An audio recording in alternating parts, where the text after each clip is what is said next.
Good morning बच्चों, आज हम लोग पढ़ने जा रहे हैं बोहर एटॉमिक मॉडल। कौन सा मॉडल बच्चों? Bohr atomic model. कौन सा मॉडल है बच्चों? बहुत बहुत इंपॉर्टेंट टॉपिक है बच्चों बहुत इंपॉर्टेंट टॉपिक है बोहर एटॉमिक मॉडल। ठीक है, अच्छा एक चीज बताओ, बोहर एटॉमिक मॉडल ने क्या क्या चीजें एक्सप्लेन की थी ना?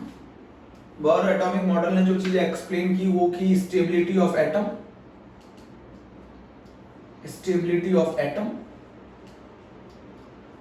बोहर एटॉमिक मॉडल ने कौन कौन सी चीजें एक्सप्लेन की? हाइड्रोजन स्पेक्ट्रम, है ना बच्चों? बोहर एटॉमिक मॉडल ने क्या क्या चीजें एक्सप्लेन की? Stability of atom, hydrogen spectrum. अच्छा, बोहर ने अपना ये जो मॉडल दिया था ये किस थ्योरी को यूज करके दिया था? Planck's quantum theory. Planck's quantum theory को यूज करके ये मॉडल दिया था सर। बोहर ने प्लैंक्स क्वांटम थ्योरी को यूज करके ये मॉडल दिया था सर। बोहर ने जो अपना मॉडल ऑफ एटम दिया था वो किस थ्योरी से दिया था? Planck's quantum theory. चलो अच्छा, कुछ चीजें पिछली डिस्कस कर लेते हैं बच्चों। क्या कहा था? जब इलेक्ट्रॉन न्यूक्लियस के अराउंड रिवॉल्व करता है रदरफोर्ड ने, तो उसका जो पाथ होता है वो कंटिन्यूअसली अपनी एनर्जी लगातार क्या करता चलेगा? लूज करता चलेगा। एक समय ऐसा आ जाएगा जब वो किस में गिर जाएगा? न्यूक्लियस में गिर जाएगा, तो एग्जिस्टेंस ही एटम का खत्म हो जाता है। और ऐसा होने में कितना टाइम लगता है? 10⁻⁸ सेकंड में एटम को डिस्ट्रॉय हो जाना चाहिए था, बट ऐसा तो नहीं होता भाई। स्पाइरल पाथ होने की वजह से, स्पाइरल पाथ आता है क्यों? लगातार इलेक्ट्रॉन, एक चार्ज पार्टिकल है, वो अपनी लगातार एनर्जी लूज करेगा।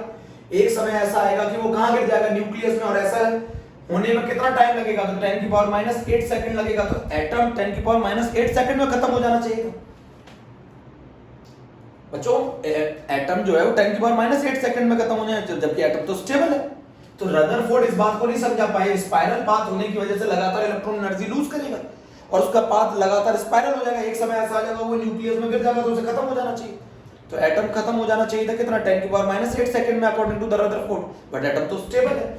दूसरा, स्पाइरल पाथ होने की वजह से, स्पाइरल पाथ होने की वजह से, स्पाइरल पाथ की वजह से इलेक्ट्रॉन किसी भी अमाउंट ऑफ एनर्जी को एब्जॉर्ब कर सकता है।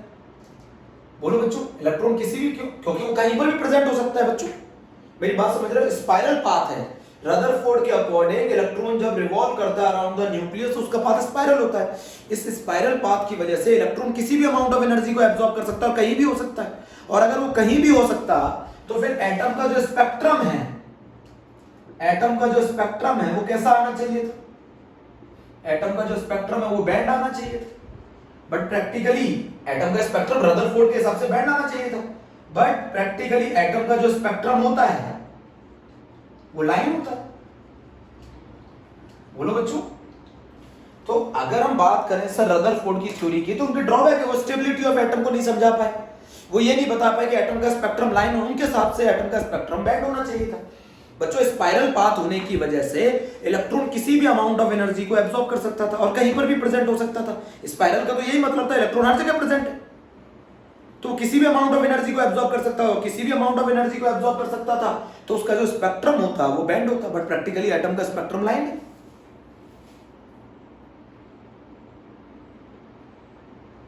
भाई, स्पाइरल पाथ होने की वजह से, स्पाइरल पाथ की वजह से इलेक्ट्रॉन किसी भी अमाउंट ऑफ एनर्जी को क्या कर सकता था? एब्जॉर्ब कर सकता था।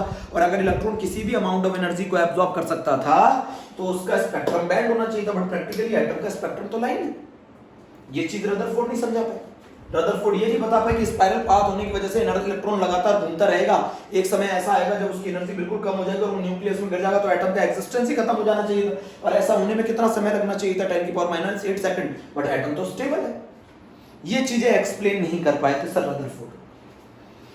भाई, इलेक्ट्रॉन का जो पाथ है अराउंड द न्यूक्लियस, रदरफोर्ड के हिसाब से वो स्पाइरल पाथ था। स्पाइरल पाथ का मतलब है इलेक्ट्रॉन किसी भी अमाउंट ऑफ एनर्जी को एब्जॉर्ब कर सकता है। और अगर इलेक्ट्रॉन किसी भी अमाउंट ऑफ एनर्जी को एब्जॉर्ब करेगा तो वो बच्चों कहीं पर भी हो सकता था, तो इसका स्पेक्ट्रम जो आना चाहिए था वो बैंड आना चाहिए था। बट एटम का स्पेक्ट्रम तो लाइन आता है। ये चीज नहीं समझा पाए। तो अगर कोई तुमसे पूछ ले what are the drawbacks of the Rutherford model, तो आप लोगों को मालूम है रदरफोर्ड स्टेबिलिटी ऑफ एटम को नहीं समझा पाए, रदरफोर्ड स्पेक्ट्रम को नहीं समझा पाए। बोलो बच्चों। भाई इलेक्ट्रॉन एक चार्ज पार्टिकल है, रदरफोर्ड का कहना था सर मैक्सवेल की थ्योरी के बेसिस पे, जब कोई चार्ज पार्टिकल एक्सेलरेट करता है ना, तो वो लगातार अपनी एनर्जी को लूज करता है, तो एक समय ऐसा आ जाएगा जब उसकी एनर्जी बिल्कुल कम हो जाएगी, उसे न्यूक्लियस में गिर जाना चाहिए था, और अगर वो न्यूक्लियस में गिर जाता तो एटम का एक्सिस्टेंस खत्म हो जाता, और ऐसा होने में 10⁻⁸ सेकंड लगते, बट एटम तो स्टेबल है। दूसरा इन्होंने कहा कि इलेक्ट्रॉन जब स्पाइरल पाथ अचीव करेगा तो वो किसी भी अमाउंट ऑफ एनर्जी को एब्जॉर्ब कर सकता है। अगर वो किसी भी अमाउंट ऑफ एनर्जी को एब्जॉर्ब करेगा तो उसका स्पेक्ट्रम बैंड आना चाहिए था, बट एटम का स्पेक्ट्रम तो लाइन आता है। बोलो बच्चों, अब बोहर मॉडल का जो सबसे पहला पोस्टुलेट था वो वही पोस्टुलेट था जो सर रदरफोर्ड ने दिया था। बोहर मॉडल का सबसे पहला पोस्टुलेट क्या था कि जो एटम का जो चार्ज है, the charge and the mass, the charge, the positive charge, the positive charge and the mass is confined in a very small region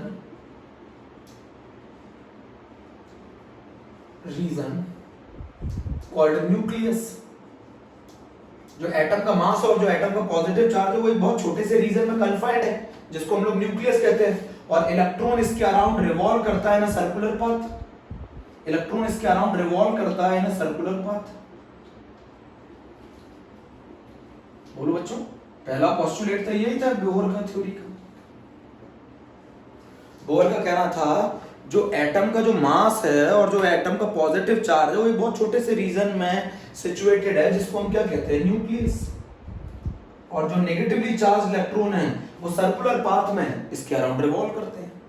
बोलो बच्चों, सर्कुलर पाथ में इसके अराउंड रिवॉल्व करते हैं, ये पहला पोस्टुलेट है। The positive charge and the mass of the atom is confined in a very small reason called nucleus, called nucleus. पहला पॉइंट क्लियर कर लो बच्चों जल्दी से। All the positive charge and the mass of the atom is, all the positive charge, आप यहाँ लिख सकते हैं all the positive charge, all the positive charge and the mass is confined in a very small region, all the positive charge and the mass of atom is confined in a very small region called nucleus। और उसके around circular path में कौन revolve करता है, electron. अब बच्चों अगला postulate सबसे ज्यादा इंपॉर्टेंट है, सेकंड। सेकंड पोस्टुलेट बहुत ज्यादा इंपॉर्टेंट है। आप बोलोगे सेकंड क्या है बच्चों, मैं आपको बताऊं एक चीज बताऊं मुझे, किसी पॉइंट के अराउंड आप कितने सर्कल ड्रॉ कर सकते हैं, इनफाइनाइट। किसी पॉइंट के अराउंड आप कितने सर्कल ड्रॉ कर सकते हैं, इनफाइनाइट। तो बच्चों किसी भी न्यूक्लियस के अराउंड इनफाइनाइट सर्कुलर ऑर्बिट्स थे, बट इलेक्ट्रॉन को हर सर्कुलर ऑर्बिट में रिवॉल्व करने की परमिशन नहीं थी। मेरी बात नहीं समझे बच्चों, जिस तरीके से किसी पॉइंट के अराउंड इनफाइनाइट सर्कल आप ड्रॉ कर सकते हैं, उसी तरीके से न्यूक्लियस के around infinite number of circular orbit थे, बट इलेक्ट्रॉन को हर सर्कुलर ऑर्बिट में रिवॉल्व करने की परमिशन नहीं थी। मेरी बात समझो। चलिए पहले फिर से चालू करते हैं। बोहर एटॉमिक मॉडल ने किस चीज को एक्सप्लेन किया, स्टेबिलिटी ऑफ एटम को एक्सप्लेन किया, हाइड्रोजन स्पेक्ट्रम को एक्सप्लेन किया। Bohr atomic model sir Bohr ने किस थ्योरी पे दिया था, प्लैंक्स क्वांटम थ्योरी के बेसिस पर, प्लैंक्स क्वांटम थ्योरी को यूज करके सर नील बोहर ने बोहर एटॉमिक मॉडल दिया था। इस मॉडल के बेसिस पर रदरफोर्ड ने यह कहा था स्पाइरल पाथ की वजह से एटम का जो स्पेक्ट्रम है वो कैसा होना चाहिए था, बैंड, बट एटम का स्पेक्ट्रम लाइन निकला। अगर हम स्पाइरल पाथ होता है अराउंड द न्यूक्लियस, अगर इलेक्ट्रॉन रिवॉल्व करता है और वो स्पाइरल पाथ फॉर्म करता है तो उसको खत्म हो जाना चाहिए था एटम को 10⁻⁸ सेकंड में, बट एटम स्टेबल है। फिर एक पहला पोस्टुलेट दिया बोहर ने कि जो पॉजिटिव चार्ज है और जो मास ऑफ द एटम है वो एक बहुत छोटे से रीजन में सिचुएटेड है, जैसे न्यूक्लियस कहते हैं, और उसमें सर्कुलर पाथ में इलेक्ट्रॉन के अराउंड रिवॉल्व करता है। सेकंड पोस्टुलेट ये दिया था कि इलेक्ट्रॉन हर ऑर्बिट में रिवॉल्व नहीं कर सकता। ये उन्होंने कहा था एक न्यूक्लियस के अराउंड इनफाइनाइट ऑर्बिट है, बट हर ऑर्बिट में इलेक्ट्रॉन को रिवॉल्व करने की परमिशन नहीं है। तो फिर इलेक्ट्रॉन को रिवॉल्व करने की परमिशन किस में है बच्चों? अब बात समझिए, अगर मैं आपसे बोलूं एक m मास का पार्टिकल v वेलोसिटी से मूव करता है तो उसका जो मोमेंटम होगा उस मोमेंटम को हम बोलते हैं लीनियर मोमेंटम। अगर मैं मास को वेलोसिटी से मल्टीप्लाई कर दूं तो वो कौन सा मोमेंटम बताता है, लीनियर मोमेंटम बताता है। बच्चों सबसे ज्यादा इंपॉर्टेंट पोस्टुलेट यही है। अगर मैं m मास के पार्टिकल को v वेलोसिटी से मूव कराऊं तो उसका जो मोमेंटम आएगा वो लीनियर मोमेंटम आएगा। अब मेरी बात समझो, अगर मैं m मास के पार्टिकल को v वेलोसिटी से r रेडियस वाले सर्कुलर पाथ में रिवॉल्व कराऊं तो उसका जो मोमेंटम आएगा वो mvr आएगा। अगर मैं एक m मास के पार्टिकल को v वेलोसिटी से r रेडियस वाले पाथ में सर्कुलर मूव कर रहा हूं तो उसका जो एंगुलर मोमेंटम आएगा वो mvr आएगा। उसका जो एंगुलर मोमेंटम आएगा वो mvr आएगा। mvr का मतलब समझ गए, एंगुलर मोमेंटम। जब m मास का पार्टिकल v वेलोसिटी से r रेडियस के सर्कुलर पाथ में रिवॉल्व करेगा तो उसका जो मोमेंटम होगा उसको एंगुलर मोमेंटम बोला जाता है। तो इनका कहना था इलेक्ट्रॉन को, सर बोहर का कहना था इलेक्ट्रॉन को उन्हीं ऑर्बिट में घूमने की परमिशन है जिनका एंगुलर मोमेंटम h/2π के बराबर हो या उसका इंटीग्रल मल्टीपल हो। इलेक्ट्रॉन को उन्हीं सर्कुलर ऑर्बिट में रिवॉल्व करने की परमिशन है जिसका एंगुलर मोमेंटम या तो h/2π हो या इसका इंटीग्रल मल्टीपल हो। मतलब इस n की वैल्यू 1 2 3 4 5 ये हो सकती है, बट n की वैल्यू इंटीजर हो सकती है, फ्रैक्शन में नहीं हो सकती। मेरी बात समझो, इलेक्ट्रॉन को उन्हीं सर्कुलर ऑर्बिट में, इलेक्ट्रॉन को हर सर्कुलर ऑर्बिट में घूमने की परमिशन नहीं है। इलेक्ट्रॉन को उन्हीं सर्कुलर ऑर्बिट में घूमने की परमिशन है जिनका एंगुलर मोमेंटम इंटीग्रल मल्टीपल होगा h/2π का। बच्चों, किसी भी न्यूक्लियस के around infinite number of normal orbits हो सकते हैं, सर्कुलर ऑर्बिट हो सकते हैं, बट इलेक्ट्रॉन को हर सर्कुलर ऑर्बिट में घूमने की परमिशन नहीं है। इलेक्ट्रॉन को उन्हीं सर्कुलर ऑर्बिट में घूमने की परमिशन है जिनका एंगुलर मोमेंटम h/2π का इंटीग्रल मल्टीपल होगा। मेरी बात समझो। Second postulate is very important. Second postulate is very important बच्चों। Second postulate is very important. Electron को हर ऑर्बिट में घूमने की परमिशन नहीं है, कुछ स्पेशल ऑर्बिट में घूमने की परमिशन है। मान लीजिए ये न्यूक्लियस, ये रहा ऑर्बिट, ये रहा ऑर्बिट, ये रहा ऑर्बिट। जिन ऑर्बिट का एंगुलर मोमेंटम इंटीग्रल मल्टीपल होगा h/2π का, उन्हीं सर्कुलर ऑर्बिट में इलेक्ट्रॉन को घूमने की परमिशन है। इलेक्ट्रॉन को हर ऑर्बिट में घूमने की परमिशन नहीं है, इलेक्ट्रॉन को उन्हीं ऑर्बिट में घूमने की परमिशन है जिनका एंगुलर मोमेंटम इंटीग्रल मल्टीपल होगा h/2π का। या तो जिनका एंगुलर मोमेंटम या तो h/2π हो, या फिर 2h/2π हो, या 3h/2π हो, या 4h/2π हो।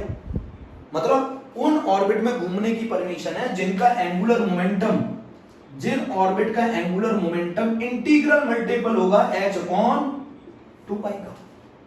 हर ऑर्बिट में घूमने की परमिशन नहीं है। अब मान लीजिए जिनका एंगुलर मोमेंटम इंटीग्रल मल्टीपल नहीं है h/2π का, उन ऑर्बिट के अंदर इलेक्ट्रॉन को घूमने की परमिशन नहीं है बच्चों। इलेक्ट्रॉन को घूमने की परमिशन उन्हीं ऑर्बिट में है जिनका एंगुलर मोमेंटम इंटीग्रल मल्टीपल होगा h/2π का। जिनका एंगुलर मोमेंटम इंटीग्रल मल्टीपल होगा h/2π का, इलेक्ट्रॉन को उन्हीं सर्कुलर ऑर्बिट में घूमने की परमिशन है, उसके अलावा नहीं है। अब एंगुलर मोमेंटम क्या होता है? एंगुलर मोमेंटम होता है जब m मास का पार्टिकल v वेलोसिटी से r रेडियस के सर्कुलर पाथ में रिवॉल्व करेगा तो उसका जो मोमेंटम आएगा वो mvr कहलाएगा, एंगुलर मोमेंटम कहलाएगा। तो इलेक्ट्रॉन को हर ऑर्बिट में घूमने की परमिशन नहीं है, इलेक्ट्रॉन को उन्हीं ऑर्बिट में घूमने की परमिशन है जिसका एंगुलर मोमेंटम या तो h/2π है।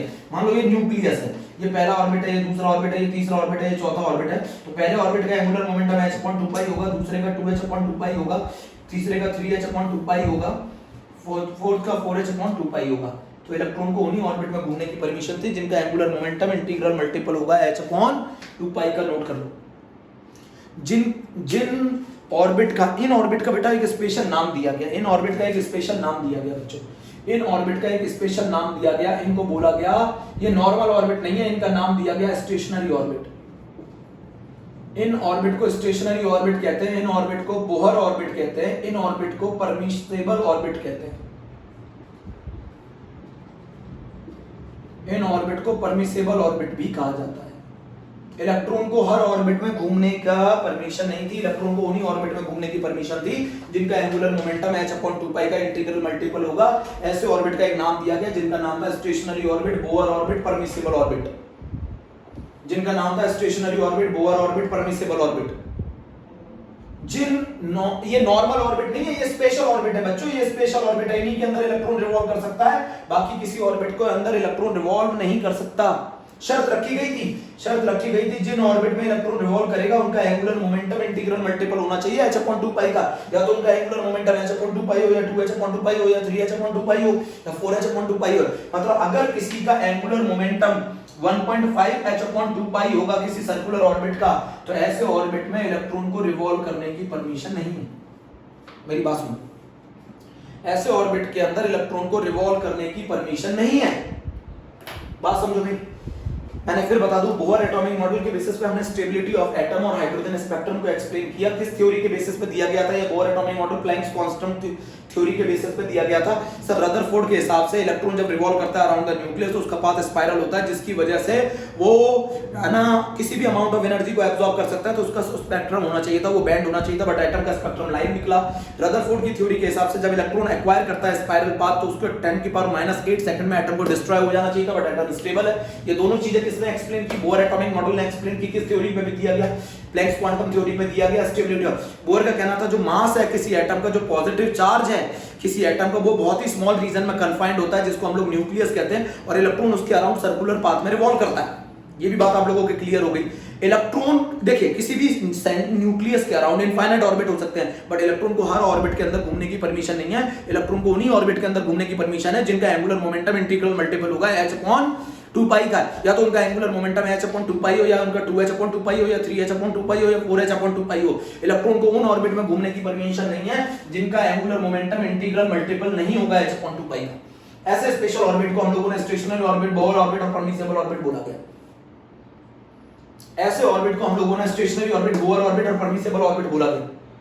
तो इलेक्ट्रॉन को हर ऑर्बिट में घूमने की परमिशन नहीं है। इलेक्ट्रॉन सिर्फ उन्हीं ऑर्बिट में रिवॉल्व कर सकता है जिनका एंगुलर मोमेंटम इंटीग्रल मल्टीपल होगा h/2π का। अब कोई बच्चा बोलता है कि what do you mean by the angular momentum? एक m मास का पार्टिकल v वेलोसिटी से अगर मूव करता है तो उसका जो मोमेंटम होता है, उसके मोमेंटम को जो डिफाइन करता है उस मोमेंटम को बोलते हैं लीनियर मोमेंटम। उसके मोशन को जो डिफाइन करेगा वो लीनियर मोमेंटम करेगा। बट अगर एक m मास का पार्टिकल v वेलोसिटी से r रेडियस वाले पाथ में सर्कुलर रिवॉल्व करता है तो उसका जो मोमेंटम आता है वो mvr आता है। तो किसी भी सर्कुलर ऑर्बिट का अगर एंगुलर मोमेंटम इंटीग्रल मल्टीपल आएगा h/2π का, तो उन्हीं सर्कुलर ऑर्बिट के अंदर इलेक्ट्रॉन को घूमने की परमिशन होगी। ऐसे सर्कुलर ऑर्बिट को हम लोग स्टेशनरी ऑर्बिट, बोहर ऑर्बिट और परमिसिबल ऑर्बिट बोले जाते हैं। क्या ये बात आप लोगों को क्लियर है? बोलो बच्चों जल्दी से, बात ये क्लियर है? रफ कर दो।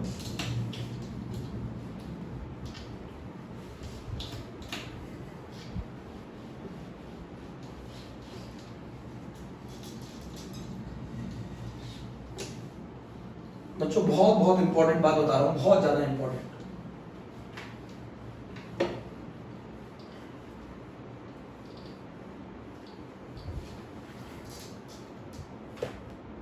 अब बच्चों मेरी बात सुनिएगा, बहुत ध्यान से मेरी बात सुनिएगा। आगे जाके इन ऑर्बिट को असाइन किया गया अल्फाबेट से, आगे जाके इन ऑर्बिट को असाइन किया गया अल्फाबेट से। तो पहला ऑर्बिट का नाम दिया गया KLMN, हमारे कोर्स में n तक ही है। इनको अल्फाबेट से असाइन किया गया। जिन ऑर्बिट में इलेक्ट्रॉन रिवॉल्व करता है उन ऑर्बिट को हम लोगों ने अल्फाबेट से असाइन किया। इसके बाद आप हम इनको नंबर भी दे सकते हैं। K शेल के अंदर n बराबर 1 होता है, L शेल के अंदर n बराबर 2 होता है, M शेल के अंदर n बराबर 3 होता है, और N शेल के अंदर n बराबर 4 होता है। इनको अल्फाबेट असाइन किए गए थे स्टेशनरी ऑर्बिट को KLMN। बच्चों जो थर्ड पोस्टुलेट है वो ये कहता है इलेक्ट्रॉन की जो एनर्जी होती है, इलेक्ट्रॉन की जो एनर्जी होती है इन स्टेशनरी ऑर्बिट में, इलेक्ट्रॉन्स की जो एनर्जी होती है, इलेक्ट्रॉन की जो एनर्जी होती है, इलेक्ट्रॉन की जो एनर्जी होती है इन स्टेशनरी ऑर्बिट में, बच्चों इलेक्ट्रॉन की जो एनर्जी होती है इन स्टेशनरी ऑर्बिट में, इन स्पेशल ऑर्बिट के अंदर वो कांस्टेंट होती है। बच्चों ये थ्योरी क्या कहती थी? रदरफोर्ड ने क्या कहा था जब रदरफोर्ड की थ्योरी पढ़ी गई थी कि जब इलेक्ट्रॉन रिवॉल्व करता है, जब कोई चार्ज पार्टिकल रिवॉल्व करता है अराउंड द न्यूक्लियस तो वो अपनी एनर्जी लूज करता है लगातार, है ना। बट इस थ्योरी ने कहा भले ही इलेक्ट्रॉन एक चार्ज पार्टिकल है, भले ही न्यूक्लियस उसे अट्रैक्ट करता है, बट अगर इलेक्ट्रॉन इन स्पेशल ऑर्बिट के अंदर रिवॉल्व करेगा तो उसकी एनर्जी ऑलवेज क्या रहेगी? कांस्टेंट होगी। ना तो वो एनर्जी गेन कर सकता है ना लूज कर सकता है अपने आप, ना तो वो गेन कर सकता है ना लूज कर सकता है। बच्चों जब एक इलेक्ट्रॉन एक पर्टिकुलर ऑर्बिट के अंदर जब रिवॉल्व करेगा तो इन स्टेशनरी ऑर्बिट में रिवॉल्व करते समय इलेक्ट्रॉन की एनर्जी ऑलवेज कांस्टेंट रहेगी। ना वो गेन करेगा ना लूज करेगा, अपने आप में वो गेन कर सकता है ना लूज कर सकता है। मतलब एक इलेक्ट्रॉन इन पर्टिकुलर ऑर्बिट में रिवॉल्व करते वक्त एक फिक्स्ड एनर्जी से रिवॉल्व करेंगे। अगर आपने उनकी एनर्जी बढ़ा दी तो वो इस स्टेशनरी ऑर्बिट से दूसरी स्टेशनरी ऑर्बिट में पहुंच जाएंगे। बच्चों अगर एनर्जी ज्यादा कर दी, अब एनर्जी ज्यादा कर दी तो वहां तो रह नहीं सकता भाई। आपने बोला है कि जब पर्टिकुलर ऑर्बिट में रिवॉल्व करेगा तो उसकी एनर्जी कांस्टेंट रहनी चाहिए। अगर आपने उसकी एनर्जी बढ़ा दी तो फिर उस ऑर्बिट में वो रह ही नहीं सकता, फिर तो वो दूसरे ऑर्बिट में जाएगा। मान लो किसी एक्सटर्नल सोर्स से इलेक्ट्रॉन ने अगर एनर्जी एब्जॉर्ब कर ली तो उसकी एनर्जी बढ़ गई ना, अब बढ़ गई तो वहां रह नहीं सकता क्योंकि वहां तो एनर्जी कांस्टेंट होती है, तो फिर दूसरे ऑर्बिट में रिवॉल्व करेगा। मेरी बात समझो, इलेक्ट्रॉन इन स्टेशनरी ऑर्बिट में रिवॉल्व करेंगे एक कांस्टेंट एनर्जी से। अगर आपने मान लो इलेक्ट्रॉन को, अगर आपने फोर्थ पोस्टुलेट बता रहा हूं, अगर इलेक्ट्रॉन ने किसी एक्सटर्नल सोर्स से, अगर इलेक्ट्रॉन ने किसी एक्सटर्नल सोर्स से एनर्जी एब्जॉर्ब कर ली तो वो यहां नहीं रह सकता, फिर वो दूसरे स्टेशनरी ऑर्बिट में मूव कर जाएगा, क्योंकि यहां तो एनर्जी कांस्टेंट है। अब आपने एक एक्सटर्नल सोर्स से इसने एनर्जी एब्जॉर्ब कर ली तो इसकी एनर्जी बढ़ गई, तो अगर एनर्जी बढ़ गई तो अब ये यहां नहीं रह सकता, दूसरे स्टेशनरी ऑर्बिट में रिवॉल्व करेगा। बच्चों अगर इलेक्ट्रॉन एनर्जी को एब्जॉर्ब कर लेगा तो हायर स्टेशनरी ऑर्बिट में चला जाएगा। ये बात सुन लीजिए बहुत ध्यान से, इलेक्ट्रॉन्स की एनर्जी इन स्टेशनरी ऑर्बिट में मूव करते वक्त ऑलवेज कांस्टेंट होती है, ना तो बढ़ती है ना घटती है। इलेक्ट्रॉन अपने आप ना तो एनर्जी लूज कर सकता है ना गेन कर सकता है। बट बच्चों इलेक्ट्रॉन को एनर्जी जब वो गेन करेगा तो कहां से करेगा, एक्सटर्नल सोर्स से। जब वो एक्सटर्नल सोर्स से एनर्जी गेन करेगा तो वो उस स्टेशनरी ऑर्बिट में नहीं रह सकता, फिर उसे हायर स्टेशनरी ऑर्बिट में जाना पड़ेगा। अब बच्चों मैं यहाँ एक बहुत इंपॉर्टेंट बात बताना चाहता हूँ, यहाँ एक बहुत इंपॉर्टेंट बात बताना चाहता हूँ। अगर इलेक्ट्रॉन ने एनर्जी एब्जॉर्ब कर ली तो वो लोअर स्टेशनरी ऑर्बिट से हायर स्टेशनरी ऑर्बिट में जाएगा। एक पर्टिकुलर स्टेशनरी ऑर्बिट में इलेक्ट्रॉन अगर रिवॉल्व करेगा तो उसकी एनर्जी ऑलवेज कांस्टेंट होगी। मान लो आपने उस इलेक्ट्रॉन को एनर्जी दे दी तो अब उसकी एनर्जी बढ़ जाएगी, तो अब वो वहां नहीं रह सकता, फिर वो ऐसे हायर एनर्जी स्टेट में चला जाएगा। सुन ली मेरी बात बहुत ध्यान से। अब मैं आपको क्या बताना चाहता हूं, मेरी बात बहुत ध्यान से सुनिएगा, यहां तक बात समझ में आ गई।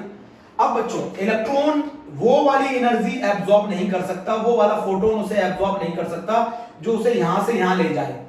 वो उसी फोटोन को एब्जॉर्ब करेगा जो उसे एक स्टेशनरी ऑर्बिट से दूसरे स्टेशनरी ऑर्बिट में ले जाए। याद है ना आपको एब्जॉर्प्शन स्पेक्ट्रम पढ़ाया था बच्चों। इलेक्ट्रॉन उस फोटोन को एब्जॉर्ब नहीं कर सकता, उस क्वांटा को एब्जॉर्ब नहीं कर सकता जो उसे एक स्टेशनरी ऑर्बिट से दूसरे स्टेशनरी ऑर्बिट में ना ले जा पाए।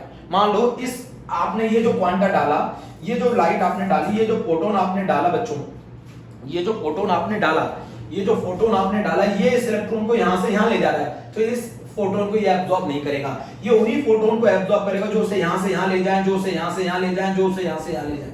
मतलब इलेक्ट्रॉन एक स्टेशनरी ऑर्बिट से दूसरे स्टेशनरी ऑर्बिट तक पहुंच पाए, वही फोटोन को वो एब्जॉर्ब करेगा। जो फोटोन उसे एक स्टेशनरी ऑर्बिट से दूसरे स्टेशनरी ऑर्बिट तक ना ले जा पाए, उन फोटोन को वो एब्जॉर्ब नहीं कर सकता। मतलब इस फोटोन को एब्जॉर्ब नहीं कर सकता, इस फोटोन को एब्जॉर्ब नहीं कर सकता। मतलब इलेक्ट्रॉन उसी अमाउंट ऑफ एनर्जी को एब्जॉर्ब करेंगे जो उसे एक स्टेशनरी ऑर्बिट से दूसरे स्टेशनरी ऑर्बिट में ले जा पाए। मतलब ये उन फोटोन को, उन क्वांटास को एब्जॉर्ब नहीं कर सकते जो इन्हें एक स्टेशनरी ऑर्बिट से दूसरे स्टेशनरी ऑर्बिट तक ना ले जा पाए।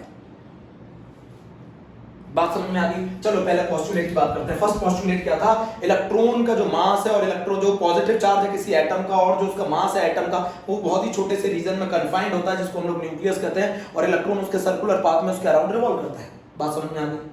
दूसरा पोस्टुलेट सबसे ज्यादा इंपॉर्टेंट था। दूसरा पोस्टुलेट ये कहा गया था, एक न्यूक्लियस के around infinite number of circular orbit हो सकते हैं, बट इलेक्ट्रॉन को हर सर्कुलर ऑर्बिट में घूमने की परमिशन नहीं है। इलेक्ट्रॉन को उन्हीं सर्कुलर ऑर्बिट में घूमने की परमिशन है जिनके अंदर, इलेक्ट्रॉन को उन्हीं सर्कुलर ऑर्बिट में घूमने की परमिशन है जिनका एंगुलर मोमेंटम इंटीग्रल मल्टीपल होगा h/2 का। सुन लिया। ऐसे ऑर्बिट्स को हम लोगों ने बोअर ऑर्बिट, स्टेशनरी ऑर्बिट या फिर हम परमिसिबल ऑर्बिट कहा गया। थर्ड था बेटा इसी पोस्टुलेट ने, इस पोस्टुलेट ने स्टेबिलिटी ऑफ एटम को एक्सप्लेन किया। इस पोस्टुलेट ने स्टेबिलिटी ऑफ एटम को एक्सप्लेन किया। आप बोलेंगे कैसे एक्सप्लेन किया बच्चों, इसका रीजन बताऊंगा क्यों एनर्जी कांस्टेंट रहती है आगे। स्टेबिलिटी ऑफ एटम को कैसे एक्सप्लेन किया, आपने पढ़ा होगा रदरफोर्ड ने क्या कहा था, जब स्पाइरल पाथ होता है इलेक्ट्रॉन लगातार जब न्यूक्लियस के अराउंड घूमता है तो वो अपनी एनर्जी कम करता चलता है। एक समय ऐसा आ जाता है कि वो न्यूक्लियस के अंदर गिर जाता है। बट इलेक्ट्रॉन की जो एनर्जी है रिवॉल्व करते वक्त, इलेक्ट्रॉनिक चार्ज पार्टिकल है, चार्ज पार्टिकल होने के बावजूद भी जो रिवॉल्व करता है अराउंड द न्यूक्लियस, फिर भी इसकी एनर्जी ऑलवेज क्या रहती है, कांस्टेंट रहती है। ना वो घटती है ना बढ़ती है। इलेक्ट्रॉन अपने आप ना तो अपनी एनर्जी घटा सकता है ना बढ़ा सकता है। अगर आप इलेक्ट्रॉन की एनर्जी को बढ़ाना चाहते हैं तो किसी एक्सटर्नल सोर्स को उसको इलेक्ट्रॉन को एनर्जी देनी पड़ेगी। जब वो इसकी एनर्जी बढ़ जाएगी तो वो हायर ऑर्बिट में चला जाएगा। बच्चों इलेक्ट्रॉन को एनर्जी इमिट करने के लिए पहले हायर ऑर्बिट में जाना पड़ेगा, उसके बाद उसे लोअर ऑर्बिट में आना पड़ेगा। बच्चों जब आप, अच्छा आप ग्राउंड स्टेट में खड़े हैं, सुन लीजिए, आप लोअर एनर्जी स्टेट में खड़े हैं तो आप वहां से एनर्जी लूज कर ही नहीं सकते, फिर तो आप न्यूक्लियस में गिर जाएंगे। बच्चों अगर मान लो मेरा इलेक्ट्रॉन यहां पर है, अगर वो एनर्जी लूज करेगा तो न्यूक्लियस में गिर जाएगा। बट अगर इलेक्ट्रॉन को अपनी एनर्जी लूज करनी है तो पहले उसे हायर स्टेट में जाना पड़ेगा, हायर से फिर लोअर स्टेट में आना पड़ेगा।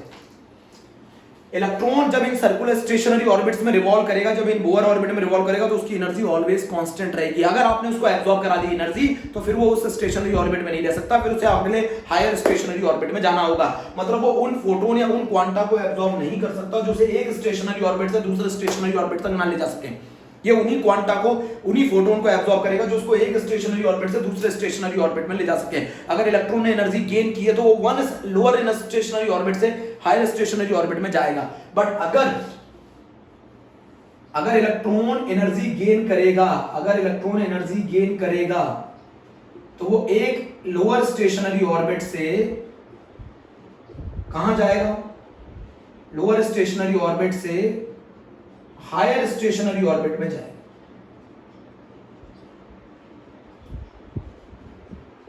अब बच्चों में एक चीज और बता दूं, मैं यही तो बताना चाहता हूं, अगर मान लो कोई इलेक्ट्रॉन पहले से लोअर ऑर्बिट में है, यहां से वो अगर अपनी एनर्जी इमिट करेगा तो कहां चला जाएगा, न्यूक्लियस में गिर जाएगा, गिर नहीं सकता वहां तो, बोलो। तो इलेक्ट्रॉन को एनर्जी लूज करने के लिए पहले हायर एनर्जी स्टेट तक जाना पड़ेगा, फिर वहां से वो इलेक्ट्रॉन अपनी एनर्जी लूज करके लोअर एनर्जी स्टेट में आ सकता है। तो इलेक्ट्रॉन जब अपनी एनर्जी इमिट करेगा तो ये वही क्वांटा इमिट कर सकता है जो इसे एक हायर एनर्जी ऑर्बिट से लोअर एनर्जी ऑर्बिट तक लेके आ सके। मतलब बच्चों समझो, जब इलेक्ट्रॉन एनर्जी एब्जॉर्ब करेगा तो ये वही क्वांटा या वही फोटोन को एब्जॉर्ब कर सकता है जो इसे एक स्टेशनरी ऑर्बिट से दूसरे स्टेशनरी ऑर्बिट तक ले जा सके। जब ये उल्टा करेगा, जब ये इमिट करेगा क्वांटा, तो ये वही क्वांटा इमिट कर सकता है या वही फोटोन इमिट कर सकता है जो इसे एक स्टेशनरी ऑर्बिट से हायर स्टेशनरी ऑर्बिट से लोअर स्टेशनरी ऑर्बिट तक ला सके। मतलब वो वाला क्वांटा इमिट नहीं करेगा जो इसे यहां से यहां लेके आ सके। इलेक्ट्रॉन अगर आप समझो ना, मान लो आपके घर में एक हायर सीढ़ी है, तो आप इतनी एनर्जी लगाओगे ना कि आप हायर सीढ़ी से लोअर सीढ़ी तक पहुंच पाओ। आप वो एनर्जी नहीं लगाओगे ना बीच में रह जाओ। मेरी बात समझो, इलेक्ट्रॉन भी इसी तरीके से अगर वो एनर्जी इमिट करेगा तो वही एनर्जी इमिट कर सकता है जो उसे एक हायर स्टेशनरी ऑर्बिट से लोअर स्टेशनरी ऑर्बिट तक ले आए। और अगर इसका हम उल्टा करते हैं, इलेक्ट्रॉन वही एनर्जी एब्जॉर्ब करेगा जो उसे एक लोअर एनर्जी स्टेट से हायर स्टेशनरी स्टेट तक ले जाए। मतलब इलेक्ट्रॉन वो एनर्जी एब्जॉर्ब कर ही नहीं सकता या वो एनर्जी इमिट कर ही नहीं सकता जो उसे एक स्टेशनरी ऑर्बिट से दूसरे स्टेशनरी ऑर्बिट तक ना ले जा पाए। इमिशन, बच्चों में एक चीज और समझाना चाहता हूं, इलेक्ट्रॉन को अगर अपनी एनर्जी इमिट करनी है तो पहले उसे एब्जॉर्ब करनी पड़ेगी। आपने याद करो हाइड्रोजन स्पेक्ट्रम पढ़ा था, आपने हाइड्रोजन स्पेक्ट्रम में एटम को हीट दी थी ना, तो पहले हीट दी थी तो हीट देके एनर्जी एब्जॉर्ब की थी, बाद में इमिट कराई थी ना। तो इलेक्ट्रॉन को एनर्जी इमिट कराने के लिए पहले हायर स्टेट में ले जाना पड़ेगा। हायर स्टेट से पहुंचने के बाद वो अपनी एनर्जी इमिट करके लोअर स्टेशनरी स्टेट में आता है। बच्चों का क्वेश्चन होता है, सर वो एनर्जी इमिट करता ही क्यों है? हर कोई एटम स्टेबल होना चाहता है और स्टेबल वो तभी होगा जब वो लोअर एनर्जी स्टेट में प्रेजेंट होगा। बच्चों कोई भी चीज स्टेबल हमारी केमिस्ट्री में तभी मानी जाती है जब उसकी एनर्जी कम होती है। तो अगर इलेक्ट्रॉन ने एनर्जी एब्जॉर्ब कर ली और वो हायर एनर्जी स्टेट तक पहुंच गया है, बट वो लौटेगा, अपनी एनर्जी इमिट करेगा और लोअर एनर्जी स्टेट में जरूर लौटेगा। तो इमिट करने के लिए पहले एब्जॉर्ब करनी पड़ेगी, हायर एनर्जी स्टेट में जाना पड़ेगा, उसके बाद वो एनर्जी इमिट कर सकता है। अब मान लो यही लोअर एनर्जी स्टेट में आप अगर ग्राउंड लेवल पे खड़े हो तो ग्राउंड लेवल से नीचे तो जा सकते हो आप। बच्चों ग्राउंड लेवल इज वो लेवल है जिसके नीचे आप जा ही नहीं सकते। तो इसीलिए पहले ऑर्बिट को एक और नाम भी दिया जाता है ग्राउंड स्टेट। पहले ऑर्बिट को एक और नाम भी दिया जाता है बच्चों ग्राउंड स्टेट। मेरी बात ही नहीं समझे, पहले ऑर्बिट को एक और नाम भी दिया जाता है जिसको ग्राउंड स्टेट बोला जाता है।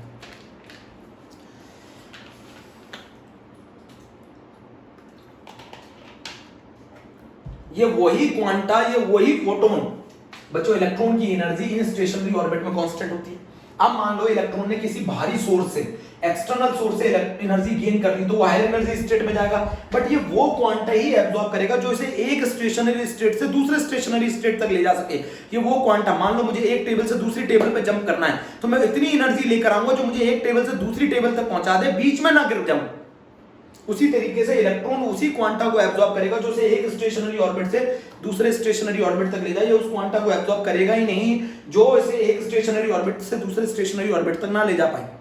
उसी तरीके से एक इलेक्ट्रॉन हायर एनर्जी स्टेट में पहुंचने के बाद एनर्जी इमिट करके लोअर एनर्जी स्टेट में आता है तो ये वही क्वांटा इमिट करेगा, ये वही क्वांटा इमिट करेगा, ये वही फोटोन इमिट करेगा जो एक स्टेशनरी स्टेट से दूसरे स्टेशनरी स्टेट तक इसको लेकर आ जाए। जब हायर एनर्जी स्टेट से लोअर एनर्जी स्टेट तक ले आए, लोअर स्टेशनरी स्टेट तक ले आए।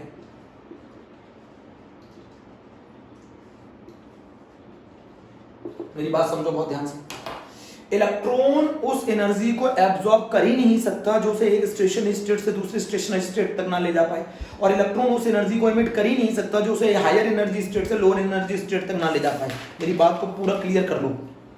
जो सबसे लोअर एनर्जी स्टेट है, जहां से नीचे कुछ है ही नहीं, उसको ग्राउंड स्टेट बोला जाता है, ग्राउंड एनर्जी लेवल बोला जाता है। मेरी बात नहीं समझे।